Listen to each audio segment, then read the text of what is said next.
Жанр лирическая идиллия. Of course, this is poetry, И, конечно же, это поэзия. and lyric ideal is a type of a love song. И лирическая идиллия это определенный жанр любовной песни. And we don't really have this in the Western world. И в западном мире у нас не настолько этот развит жанр. So it can be kind of confusing. Но у нас жанр лирической идиллии, те, кто в западном больше мире, нас он немножко смущает. And so this is poetry for one. It's basically a series of songs. Поэтому, с одной стороны, это поэзия, это серия песен. And their presentation isn't necessarily chronological. И порядок расположения этих песен далеко не обязательно хронологический. So the events of the second song don't necessarily follow the events of the first one. Поэтому события второй песни далеко не обязательно следуют за событиями первой песни. There's also a series of flashbacks and flash forwards. И также есть целая серия так называемых флешбеков, да, то есть как бы взглядов назад, воспоминаний о прошлом, и также неких озарений из будущего, да, то есть какие-то воспоминания о будущем. So we'll see a couple of dream sequences in this. И мы видим несколько последовательностей снов в данной книге. And now a second interesting feature here is the use of a chorus. The daughters of Jerusalem, a chorus. Да, интересная еще особенность этой книги в том, что используется хор дочерей Иерусалима. So this is a literary feature. И это такая литературная фишка, литературный прием. So when they're in the bedroom on their wedding night, don't think a dozen women all of a sudden jump up and start singing. Да, поэтому, когда они там на брачном ложе, в брачную ночь, не думайте, что тут появляется как бы хор дочерей Иерусалима и начинают там петь голосом. That would be a little bit scary. Это немножко пугающе. So this song is about two lovers getting married. Поэтому эта песня о том, как два возлюбленных вступают в брак. And this chorus is a poetic device that sort of interrupts the action for a minute. И этот хор, это такой поэтический инструмент, поэтический прием, который на какой-то момент прерывает течение событий. And the chorus is designed to tell some information to the audience. И хор предназначен для того, чтобы некую информацию донести аудитории. It may provide a warning. Или донести некое предупреждение. It may slow down the action so there's more tension. Либо несколько замедлить развитие событий, чтобы усилить напряжение. But it's used for various ways poetically. Хор в поэзии вообще используется самыми разнообразными способами. And I think it's fascinating that 400 years later the Greeks started using the chorus. И для меня вообще довольно интересно, что 400 лет спустя греки начали в своих драмах и трагедиях использовать хор. Now, if you read a whole bunch of scholars, they'll say, "Oh, this had to be after the Greeks, and that's why Song of Solomon has a late date." И многие авторы, если вы читали, они говорят, что ага, вот здесь используется хор, они это позаимствовали у греков, и вот поэтому книгу пытаются датировать поздние даты, уже там после греков. I think the Greeks are copying the Hebrews that brought their Torah with them. И я думаю, что греки просто скопировали этот прием у евреев, которые привезли с собой в изгнание Тору. Ну, Ветхий Завет. So we're going to analyze this in 7 different cycles, if you will. И мы увидим в этой книге 7 разных циклов. Now, this we'll call them reflections in this outline. И в данном плане Seven reflections. мы назовем это 7 размышлений или 7 речей. Now, this book is just terribly difficult to outline. И я сразу скажу, эту книгу просто жуть как сложно структурировать в какой-то план. And if you have a collection of commentaries, you'll see that from 3 to 14, somebody will have picked that many sections. Да, если вы читали когда-либо комментарии какие-то по песне песней, то вы увидите, что количество разделов в книге варьируется от 3 до 14. So when I used Arnold Fruchtenbaum's the first time, I had 13 different sections. Поэтому, когда я первый раз преподавая, использовал материал Арнольда Фухенбаума, у меня было 13 разделов. So Mark McGinnis is my professor at Baptist Seminary. He has 7 sections. Мой профессор в баптистской семинарии, где я сейчас учусь, он делит на 7 разделов. And he's done a very good work outlining the poetry, so I'm going to go with that. И он очень хорошо справляется с тем, чтобы составлять планы поэтических книг, поэтому я решил последовать его плану. And in each one of these cycles, there are 5 parts. И в You каждой, may want to write these on here. like in each of Yeah, each of the 7 cycles has 5 parts. И в каждом из этих 7 циклов, да, бесед есть 5 частей. So we always start off with separation. И поэтому всегда мы начинаем с некого разделителя. Question from Катя. Как 1005 песней, то есть как их определяли? Это глава песни или это какое-то определенное количество считается песни? То есть как определялось? So when they wrote in 1 Kings 4 that Solomon wrote for 1005 songs, how did they distinct songs? So like did they have the beginning and the end? So в смысле как они определяли? Ну, то есть посчитали количество, как... So, например, That's a good question. I don't really know the answer. это хороший вопрос, и я не... Одна, вот.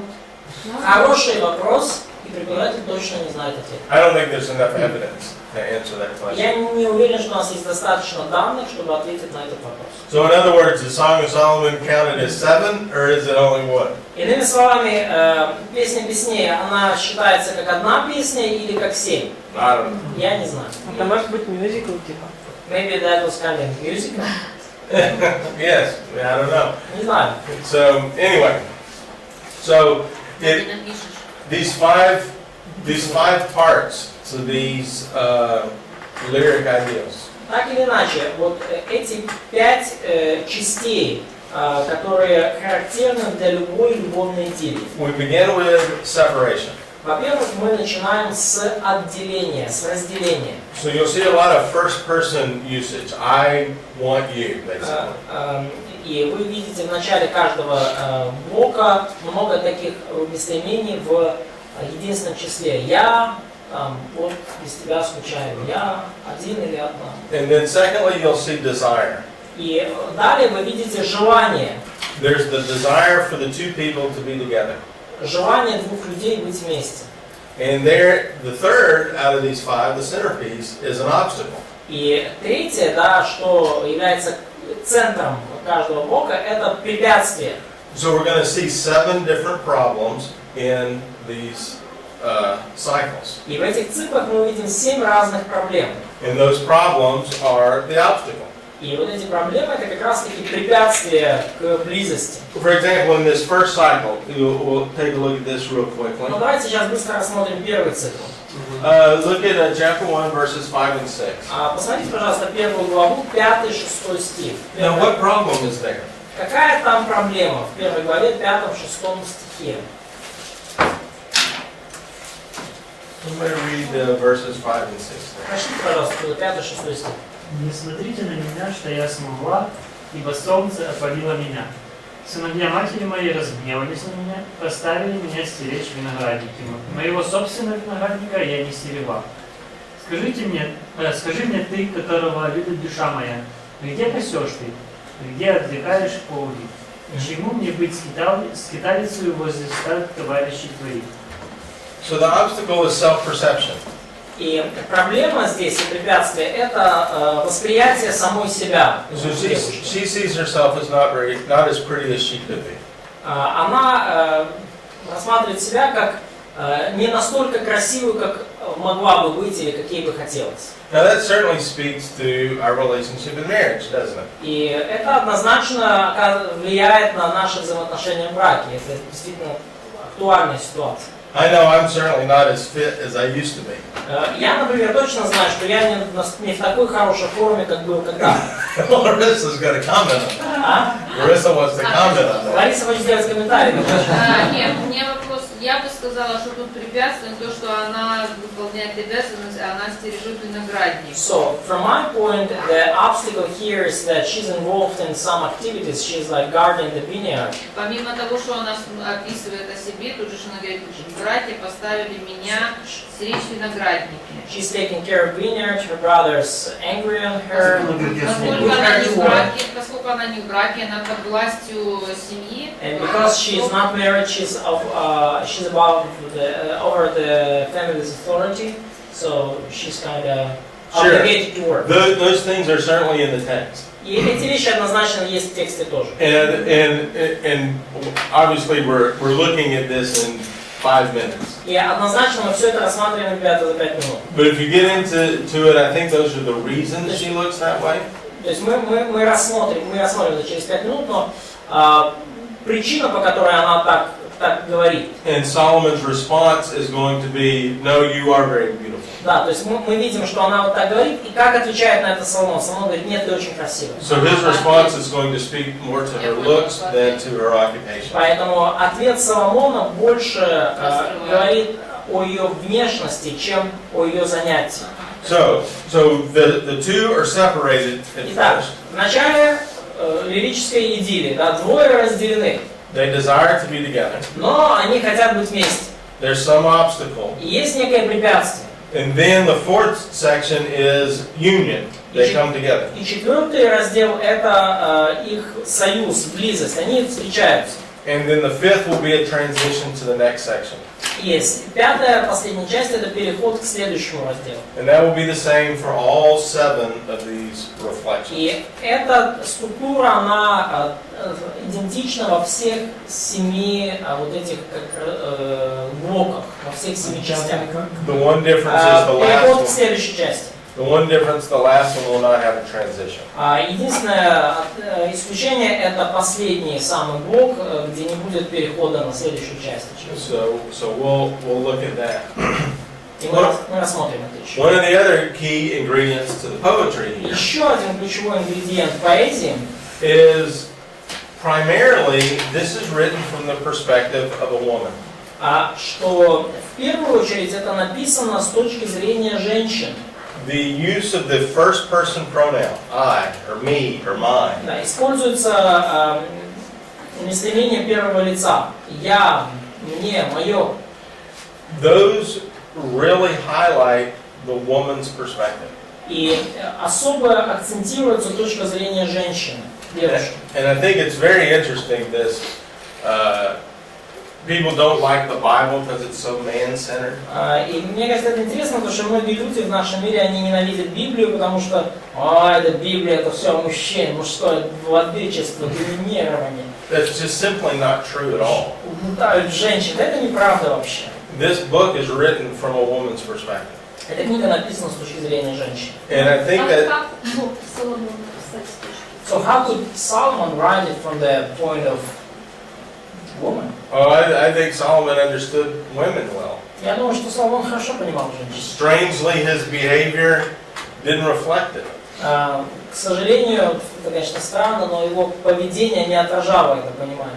And you'll see that with a lot of biblical scholars. They'll understand the Bible well, but they don't act it out.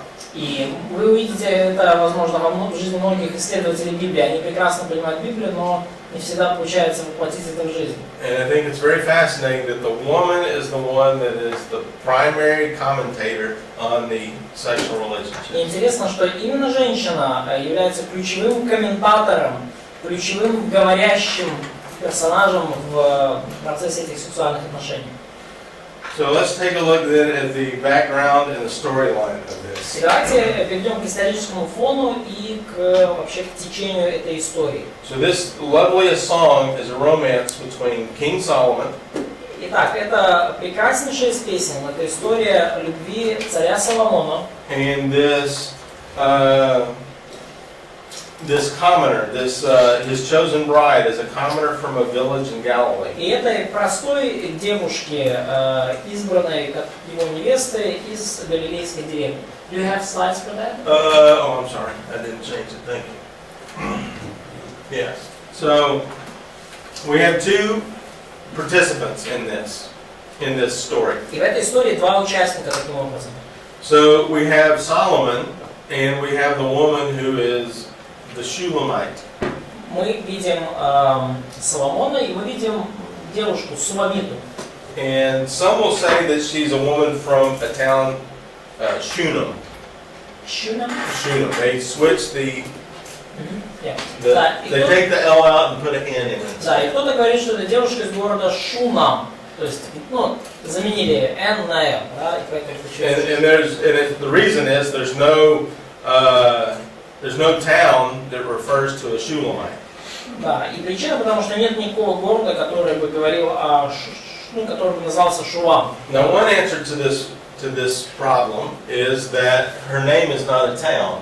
И мой ответ на эту проблему названия это то, что ее имя это не взято из названия города, откуда она родом. So if you look at Solomon's name, Shlomo. Если вы посмотрите на имя Соломона, да, Шломо. Shlomo is related to this root which is peace, shalom. Да, и Шломо оно связано с корневым словом шалом, мир. So Shulamite is the same letters with a feminine ending. Суламита это те же самые буквы, только с окончанием женского рода. So we might be able to say this is Mr. Solomon and Mrs. Solomon. Поэтому мы можем вполне сказать это мистер Соломон и миссис Соломон. And so that's the Господин presentation Соломон of и them. госпожа Соломон. И мне кажется, вот так вот оно проще объясняется. And so the third group, and it's also interesting that their names are related to peace. И интересно, что в этом контексте, что имена обоих связаны с миром.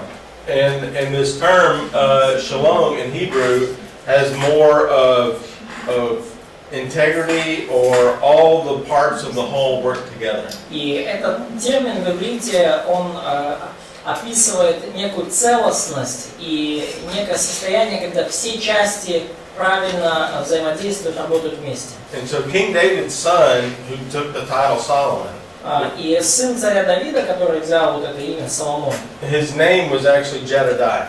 вообще его имя Иедая, And Jedediah means beloved of the Lord. или Едидая, и буквально означает возлюбленный Господом. So it's interesting the names that are used. So did he took a name, like was it his nickname or did he took another name for Yeah, himself? so King Solomon, I don't know if that's his throne name or how that comes about. Да, и каким образом Иедая стал Соломоном, это его имя, когда взошел на престол, или это его некое личное там ник, я не знаю. So the third person of the group is this group of people called the Chorus. И третья группа Едидия. And sometimes they're called the daughters of Jerusalem. И третий участник данной истории это хор, который порой называется дочерью Иерусалима. And their use is to help the audience understand some key ideas. И хор используется для того, чтобы помочь аудитории понять некие ключевые идеи. And they give, for example, the woman someone to bounce her thoughts off of. И порой хор помогает женщине выговориться, да, то есть поделиться с кем-то своими мыслями. And so so basically the flow of this book is that Solomon travels to one of his vineyards in the north, in Galilee. И течение книги примерно такое. Соломон путешествует в один из своих на север, в один из своих виноградников в Галилее. And at the end of the book, at 8:11, Baal-Hamon is mentioned. И в конце этой книги упомянут Ваал-Гамон. And that's located in the northernmost part of Galilee. И это место расположено на самом севере Галилеи. And apparently when he visited that vineyard, he meets this country girl. И очевидно, когда он посещал вот эту часть страны, он встретил эту сельскую девушку. We never really know her name. Мы так, наверное, никогда не узнаем ее имя. He pursued her over several visits. Он добивался ее благосклонности на протяжении нескольких посещений. She gave very careful consideration because she would have to change her lifestyle. Она очень внимательно присматривалась к нему, потому что ей, очевидно, пришлось бы сильно поменять свой образ жизни в случае брака, and she agreed to marry him. и она согласилась выйти за него замуж. Now, this is one of the most incredible storylines in all of literature. И это одна из наиболее потрясающих историй во всей литературе. In that day and age, marriages were often arranged by the parents. В ту эпоху, в те дни, браки зачастую они организовывались родителями.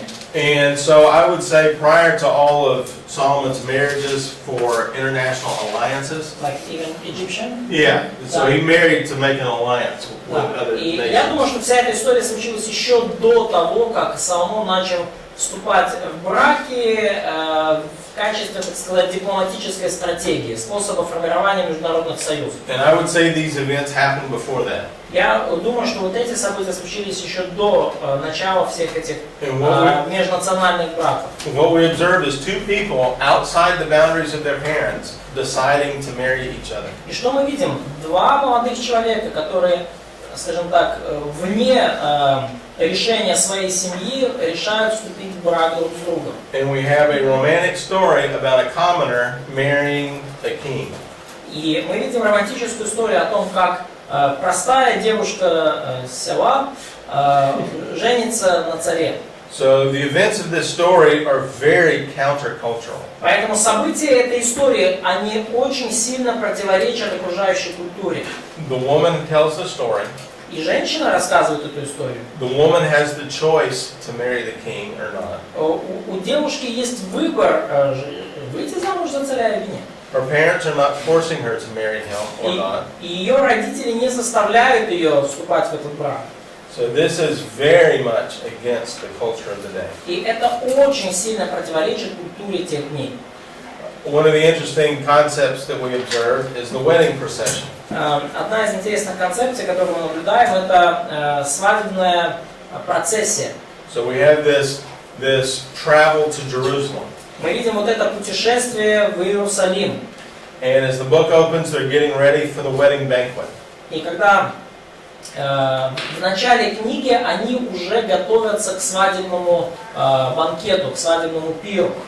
The details of their first night are recorded in an erotic but very tasteful way.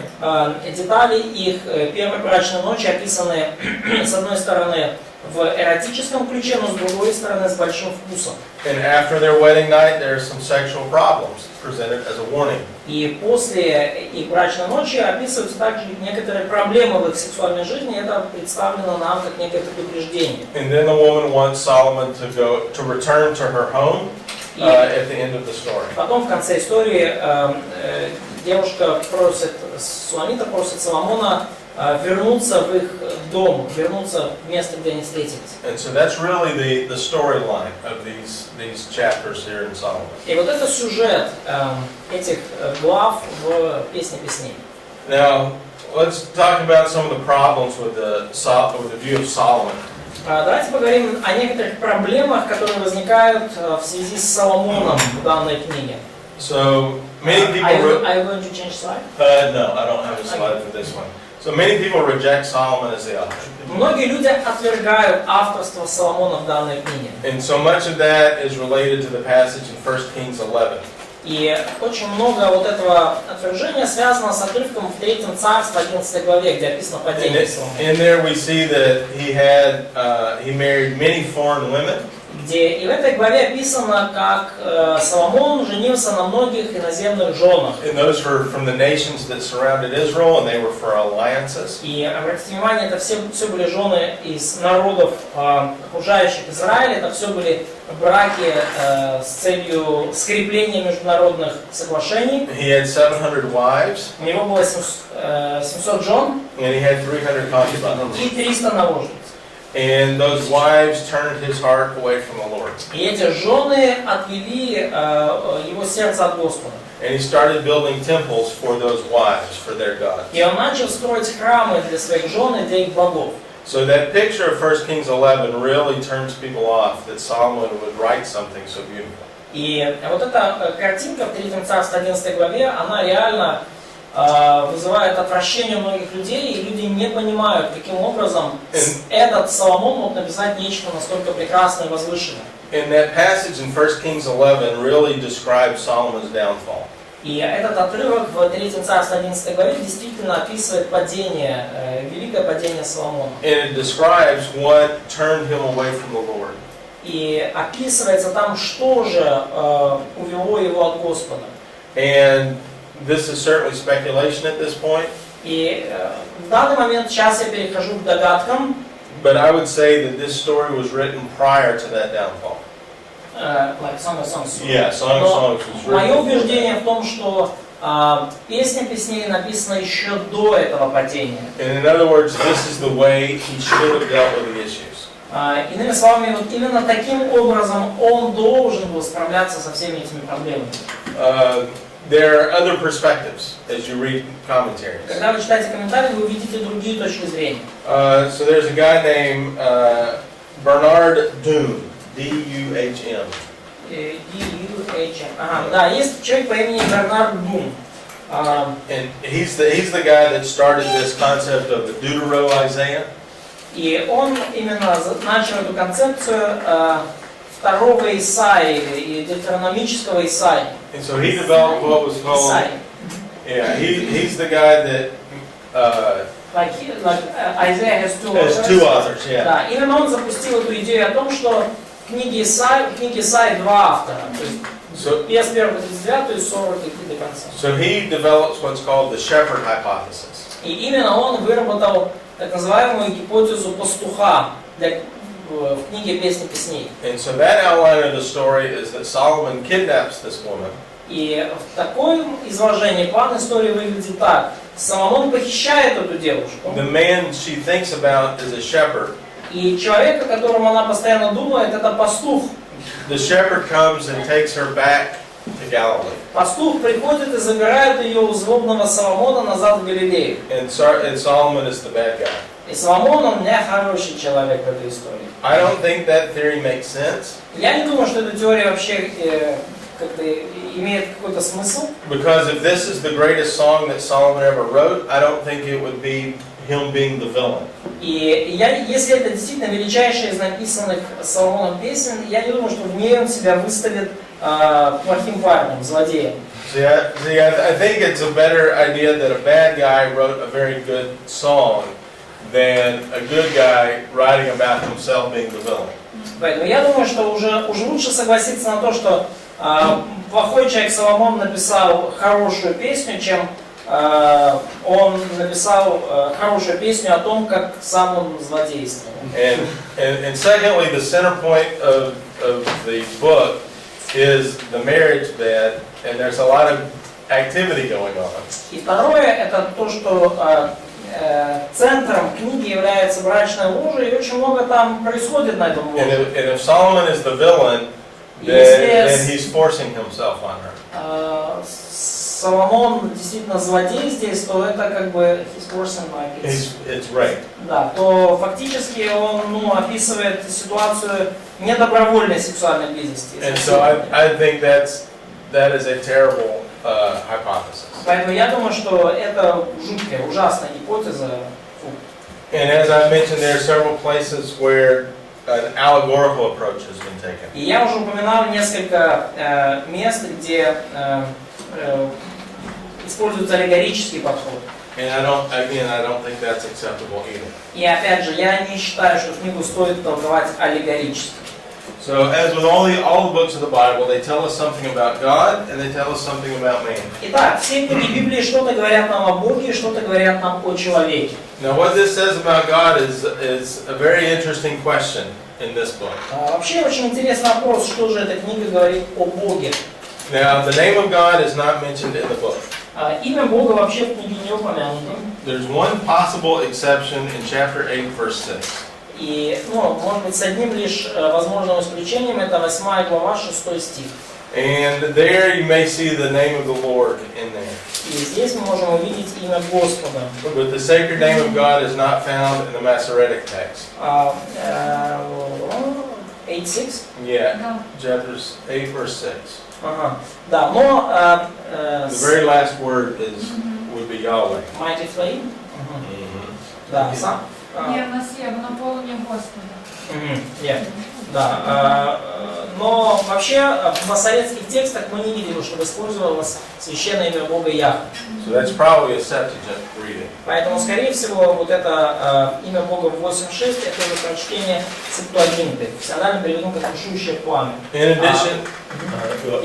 addition, there's no references to prayer. There's no worship of God in the book. В дополнение к этому в книге нету упоминания о молитве и нету упоминания о поклонении Богу. And in comparison to Esther, at least in Esther, there's prayer and there's worship of God. И если сравнивать даже с той же книгой Эстери, то в Эстери есть хотя бы молитва и поклонение Богу.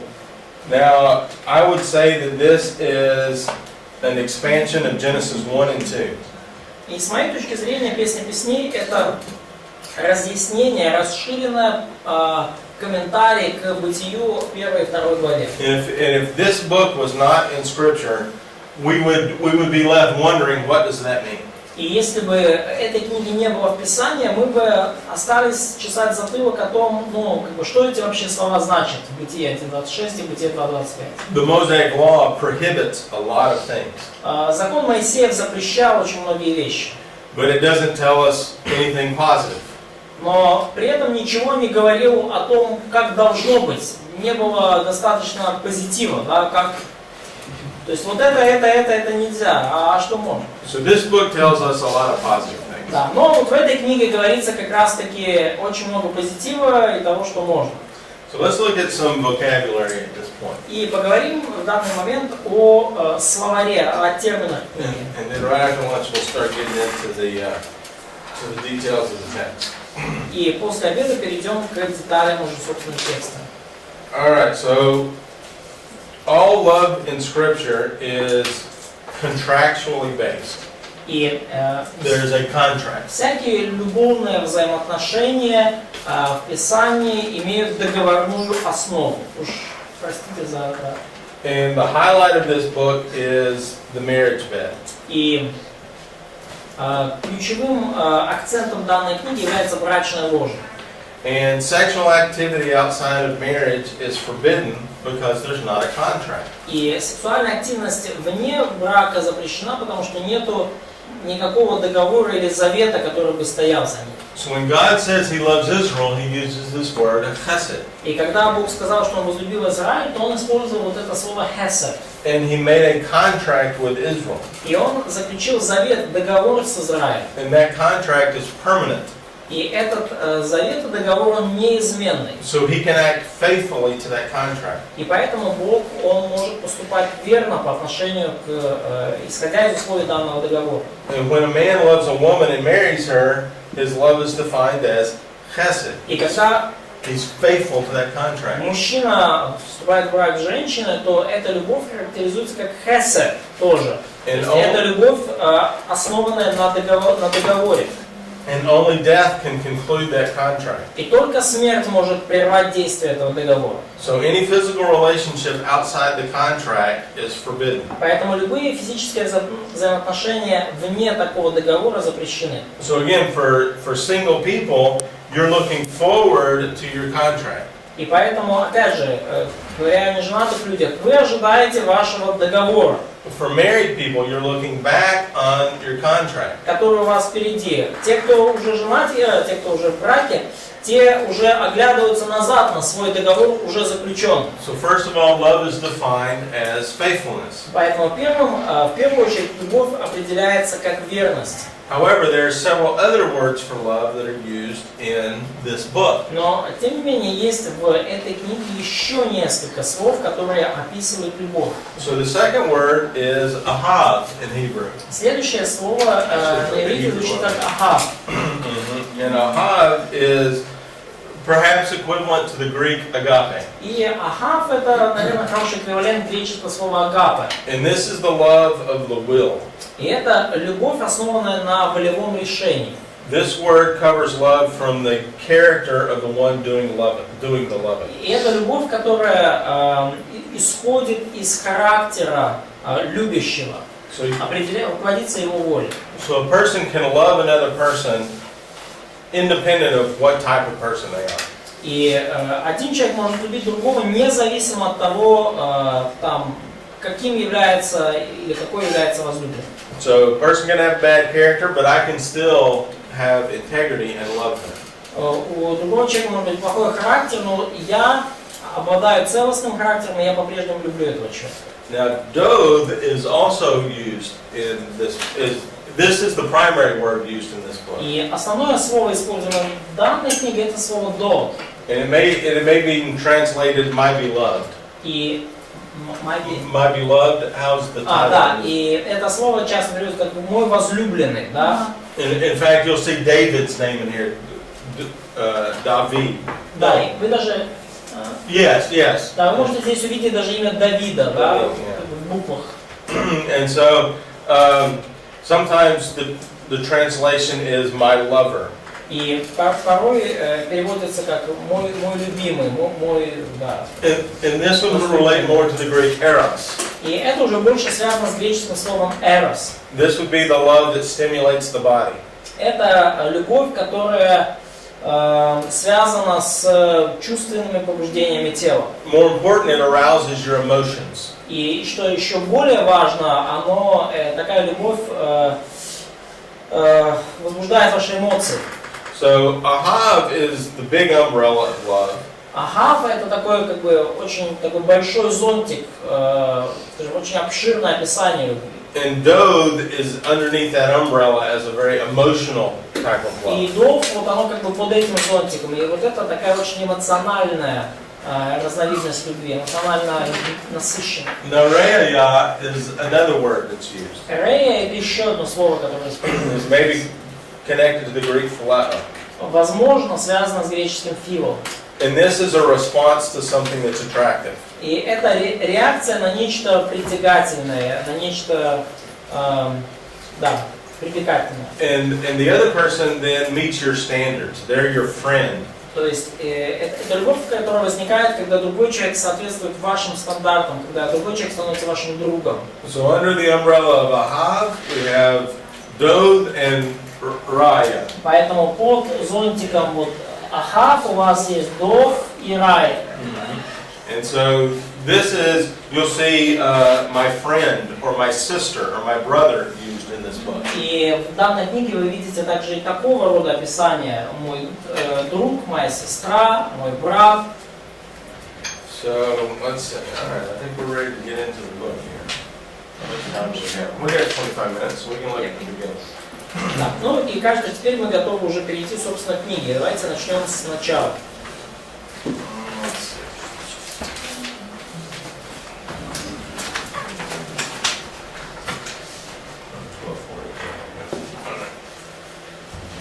So let's look at chapter 1.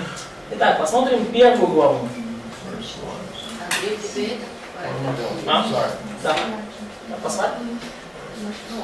Okay, so here's the outline. So we're going to look at 7 different reflections. Итак, мы рассмотрим 7 разных глав, 7 разных песней. Now, if you look at this from a chiastic structure, И если вы посмотрите на это с точки зрения хиазма, the middle piece is here at the marriage bed. то ключевой кусочек здесь, да, ключевая секция центральная, это описание брачного ложа, брачного союза. And it's interesting that you'll have 2 dream sequences, right, on each side of И it. интересно, что перед этим и после этого мы видим 2 описания снов. And these dream sequences are actually bad dreams. И эти сны, кстати, не очень хорошие, типа как кошмар. And so at the very beginning, he's going to go pick her up in her country village, and then at the end, he takes her back to the village. И в самом начале мы видим, как Соломон, жених, забирает свою невесту из ее деревни, и в конце мы видим, как он, они снова на ее родине, снова в этой деревне. So we're going to start off with him, or the 2 of them, reflecting on the wedding day. И мы начнем с того, как оба они размышляют о дне их свадьбы. And so let's then take a look here. Давайте посмотрим. So, verse 1, of course, is the title of the book. Стих 1 это, конечно же, название книги. And so, Лучшая из let's see. песней Соломона. Yeah, so as we go through this, we're going to see these 5 cycles once again. И когда мы будем изучать эту книгу, мы увидим здесь вот эти 5 циклов, как я уже упоминал. And so we'll see separation in verse 2. Мы увидим в стихе первом, сейчас я сверю, где у нас. В первом стихе мы, we have the problem. Separation. We have the problem with numerations. We have, I think, verse 1 in our text. We don't have special Song of Songs title as verse 1. Oh, are we doing that again? Oh yeah, here we go. That's terrible. Houston, Okay. but Ukrainian translation is better. Okay. Не совпадает снова? Синодальные расходятся на один стих опять, поэтому... О, нет. All right. And then, all right. So this is how we're going to outline Это this. как в первой главе, надеюсь. А? Надеюсь, только в первой главе. Сейчас посмотрим, Надежда. Okay. Да, только в первой главе. So, Да, Да. Это не цикл, это да, только в остальные. первой главе. Нет, еще в 7. so in these first 8 verses, Итак, да, вот эти вот 5 циклов. Итак, Ты можешь ответить в скобочках, чтобы написать наши синодальные, если можно? нет, это есть... yeah. So we're dealing with up here. So you're using the... We're this section right here. Okay, I should probably write down Это the... циклы. Yeah. So we Нет, have это не циклы, это внутри цикла вот эти. Части, пять частей. separation. Oh, yeah, the other verses. 6, 6 and 3A, yeah? Спасибо. Ну, по-моему, там уже нормально 3A. Does it get back together in Да, и там chapter 2? же. Looks like that. Oh, good. А это 2Б? Да, 2B сейчас. Вторая глава, второй стих, вторая его часть. Yeah, the last verse of this section is, I adjure you, O daughters of Jerusalem. 2:7. И последний стих данной части это «Заклинаю вас, чери Иерусалимские». И что это такое? So, like, да, это 5 блоков. So, should I write down this like, for them, like, Yeah, I guess. separation? Yeah, so I guess. Да, первое, разделение, желание, Desire. Yeah, we'll just keep that on and I'll change the verses. препятствие,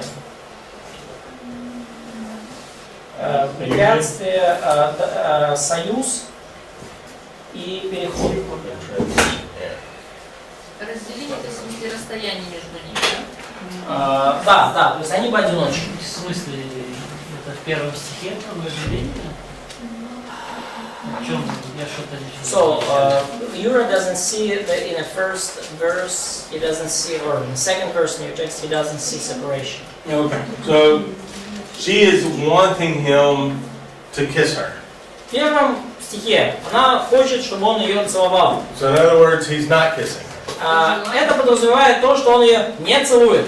So she'll comment on how good the kiss is later on. И She will say how good it is later on. да, и она позже скажет о том, как хорошо целоваться с ним, но в первом стихе она его еще не целует. So Я one бы of сказала, the что это желание больше. So I would probably say it's more about desire. sure, yeah. And so Да. desire is 2 through 4. Yeah. Да, и желание уже описывается больше со 2 по 4 стих в синодальном. And again, this rough outline is very rough. И опять же, этот план, он очень, такой грубый, очень условный. All right, so let's summarize what's going to happen in this first section. Давайте посмотрим, что же происходит в этом первом разделе. So verses 1 through 8. В стихах с 1 по 8. Mrs. Solomon is in the palace getting ready for the wedding banquet and the wedding night that follows. С 1 по 7 миссис Соломон, она в царском дворце готовится к свадьбе и к свадебному пиру. She expresses her desires to the chorus, the daughters of Jerusalem. И она выражает свои желания хору дочерей Иерусалимских. And her first desire is for him to kiss her, И ее первое желание в том, чтобы он ее поцеловал. and that would come before the wedding night. И это еще перед брачной ночью сказано. And there are two reasons that she gives for this. И она указывает две причины, по которой она хочет, чтобы он ее поцеловал. First, his sexual love is better than wine. Первая причина в том, что его любовь лучше вина, So отраднее вина. in verse 2, your love is better than wine. That's dove. И вот здесь вот эта любовь, это как раз таки эротическая любовь, это дов. And secondly, his character is a sweet fragrance. И вторая причина это то, что его характер это сладкое разлитое благовоние, сладкое благовоние. So she's very much anticipating this first night together.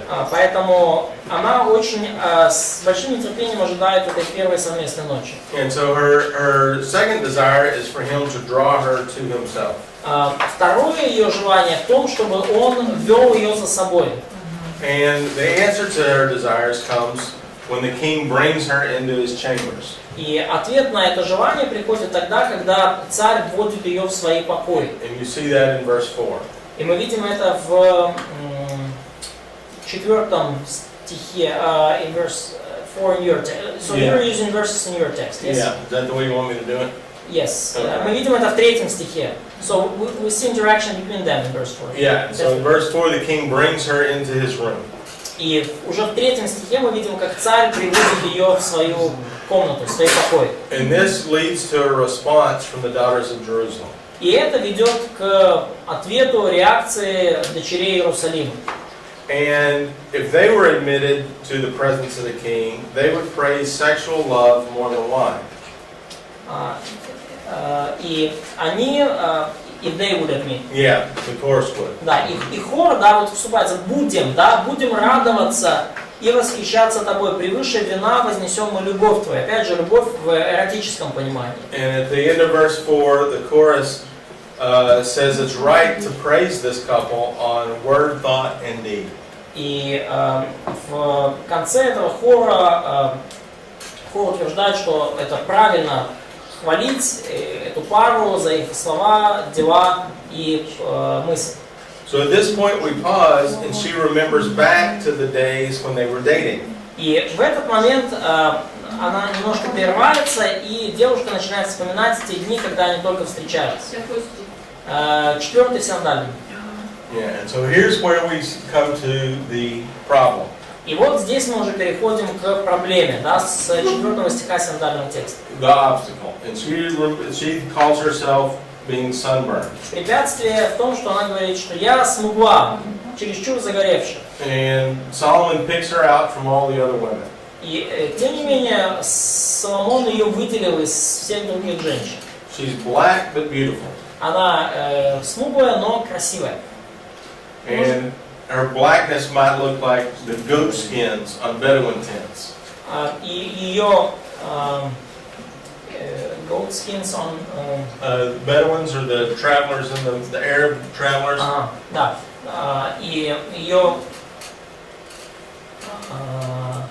And so there would be black goats that would be the skin for the tent. Да, и ее чернота, ну, смуглость, она выглядела как вот эти козлиные шкуры на шатрах, на завесах походных шатров. And so in verse 5 she's making this comparison to probably the curtains that are in Solomon's room. И в 4 стихе она делает сравнение своей кожи с завесами, которые, по всей вероятности, были в комнате Соломона. So she explains the reason that her complexion is this way. И она высказывает причины, по которым она себя чувствует немножко неуютно. And it was because her brothers made her work as a shepherdess. И она объясняет, почему она так подзагорела, потому что ее братья заставили ее работать как, работать в поле. So when she was young, she didn't develop her appearance. Да, поэтому когда она была юной, она не успела как следует позаботиться о внешности. She didn't take care of her skin, and she didn't, do all the take care of her personality, that type of thing. Она не заботилась сильно о своей коже, о том, как она выглядит и так далее. And so she remembers back when they were dating that Solomon would come and pose as a simple shepherd. И она вспоминает в 6 стихе снова те дни, когда Like a simple shepherd. He didn't reveal he was a king. Да, она вспоминает дни их своей первой встречи, когда Соломон предстал перед ней как простой пастух. Он не открыл ей сразу, что он царь. And so this is what verse 7 is talking Вот about. об этом Verse 8. говорит 6 и 7 стих. She had to investigate this man, Ей нужно было исследовать, кто же этот человек. and she had to think through the consequences of marrying him. И ей нужно было обдумать все последствия, что с ней случится, когда она вступит с ним в брак. As you can imagine, the change going from being a little shepherd girl to Jerusalem would be a huge change. Как вы можете себе представить, перемена в образе жизни от простой пастушки до жены царя в Иерусалиме – это большая перемена. And so you can get some principles out of that before you get married.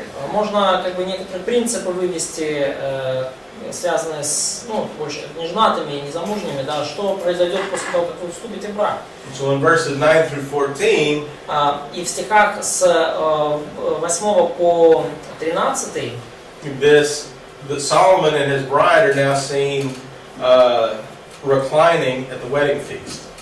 кажется, что мы здесь видим, как Соломон и его невеста, они возлежат вместе на брачном пире.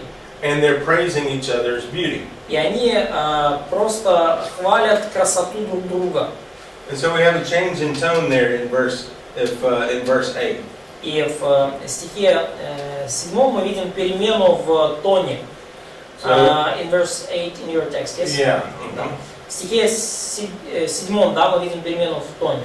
And Solomon is teasing her about knowing what his job is and about his character. И Соломон как бы немножко подкалывает, да, скажем так, свою невесту. Он говорит, что он знает о ее работе, он знает о ее характере. He knows about her job and her character. Or He's teasing her about her asking him who he is. Да, а он подкалывает ее в том, что она спрашивала его, кто он, чем он занимается. And basically what verse 8 says is he tells her, go find out for yourself. 7 стих, да, он говорит ей, пойди сама узнай, кто я. Don't take my word for it. Да, не полагайся на мое слово. And that, by the way, that's good advice for the ladies. И, кстати, это хороший совет для девушек. Go find out who this guy is before you marry him by asking around. Don't? Do. Да, узнайте, кто этот человек, за которого вы хотите выйти замуж, спрашивая других вокруг него, не с его слов. Ask his friends, ask his parents, ask his boss at work.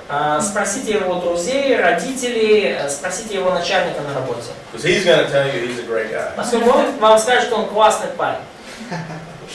So now, he does want her to take his word for the next comments. Но он хочет, чтобы она всерьез отнеслась к его словам уже в следующем его комментарии. And what he says in the next few verses is that she is beautiful in appearance. И что он говорит в следующих нескольких стихах, он говорит о том, что она прекрасна внешне, что внешне замечательна. Even though she was self-conscious here in the previous verses. Даже несмотря на то, что в предыдущих стихах она испытывала некоторую неуверенность в себе. So now when we get to verse 15, И вот мы добираемся до 14 стиха. the action here takes place in the bridal chamber. И уже действие здесь происходит в комнате невесты. And this is their first night of sexual love. В покоях невесты, и это их первая ночь их физической близости. So the details are erotic, specific, but they're tasteful. Детали очень конкретные, они имеют эротический оттенок, но они тем не менее поданы с большим вкусом. And it begins by telling her that she's beautiful. И он начинает с того, что говорит ей, как она прекрасна. And she says the same. И она говорит то же самое. And let's see. And then they begin to describe their bridal chamber, which he built especially for her. И потом она начинает описывать, или он начинает описывать вот эту особые покои невесты, которые Соломон построил специально для нее. So in verse 16 and 17, В стихах 16 he describes this in terms that are familiar to her being in the country. в 16 и 17, да, в 15 и 16 он описывает эти покои языком, который ей понятен, да, поскольку она сельская девушка. Now, pausing right here in verses 16 and 17 to look at some of the poetry for just a И second. давайте сделаем остановочку и посмотрим на некоторые особенности поэтического языка в стихах 15 и 16. Now, notice the pronouns. Обратите внимание на местоимение. So, in verse 2, at the very beginning, Во втором стихе, да, в первом стихе, в самом начале, so в первом стихе, we have the first person perspective. мы видим, как говорит от первого лица. May he kiss me.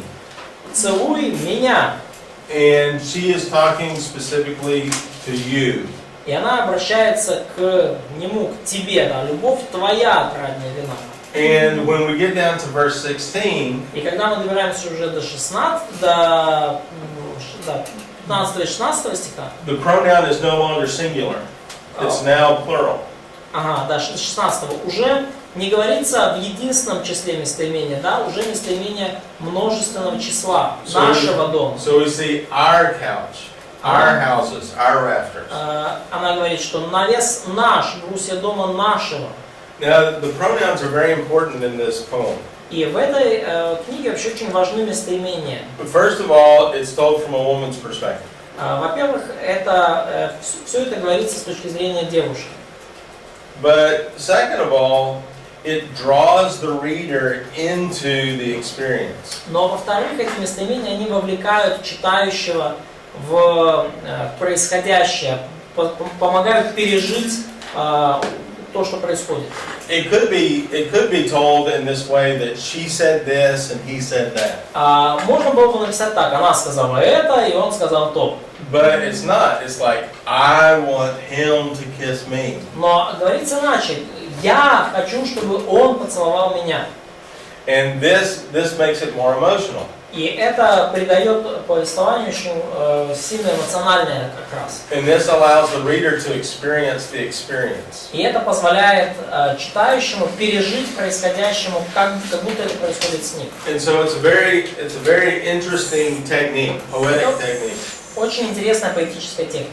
So now as we get to the end of this, in chapter 2, where they're together. И теперь мы уже переходим к концу этого раздела, когда они вместе. In verses 1 through 7. Во второй главе с 1 по 7 стих. So their first sexual union takes place. И мы здесь видим описание их первой сексуальной близости. In verse 3, we see that the woman takes the initiative. В стихе 3 мы видим, что женщина проявляет инициативу. And so we see that she is talking to him like he was an apple tree, or it's really a fruit tree. И она называет его яблоней, да, как будто он некое плодоносное дерево. And at the end of verse 3, she's nibbling his fruit. И в конце 3 стиха она говорит, что плод его сладок для меня. And so this sexual passion now is described as reaching such heights that it needs satisfaction. И вот это вот уже близость описывается уже такими терминами, что она уже достигла такого накала, достигли страсти, что оно уже требует удовлетворения. And so verse 6, they embrace then for the first time. И в 6 стихе мы видим, как они первый раз обнимаются. Now we have this great phrase in verse 7 by the daughters of Jerusalem. И вот далее мы видим вот эту вот great phrase. Yeah, it's a phrase that's repeated through the Мы book. видим вот эту повторяющуюся постоянно фразу, да, дочери Иерусалима, в 7 стихе. And it says, do not arouse my love until she pleases. И здесь говорит она, что не будите, не возбуждайте любви, пока она сама не пожелает. Я использую современный перевод сейчас. And what this phrase means is don't get so worked up sexually until you can do something about it. Да, и предупреждение здесь в том, что не разжигайтесь сексуально вот до такой степени, пока вы не сможете это надлежащим образом воплотить. And that's a very important phrase for this book. И это очень важная фраза в данной книге. So before you're married, this is a big warning. До того, как вы вступили в брак, это большое сильное предупреждение для вас. Do not get so aroused that you need satisfaction. Не возбуждайтесь настолько, что вам просто необходимо уже удовлетворение этого возбуждения. Now, in marriage, it has a different meaning. А в браке это уже другое значение. And in marriage, it means get me aroused so that there can be И satisfaction. в браке уже как бы другой вопрос, да, наоборот, возбуждайтесь, чтобы удовлетворение состоялось. And so this phrase is going to be several times through the book. И эта фраза будет повторяться несколько раз на протяжении книги. And so that then concludes this first section here, this first story. Вот эта фраза завершает первую секцию, первую из этих историй. And so you can get several principles out of this. I guess it's lunchtime now, so let's go ahead and break at this point. Я думаю, что можно we have 3 more minutes. Oh yeah, we'll get 3 more.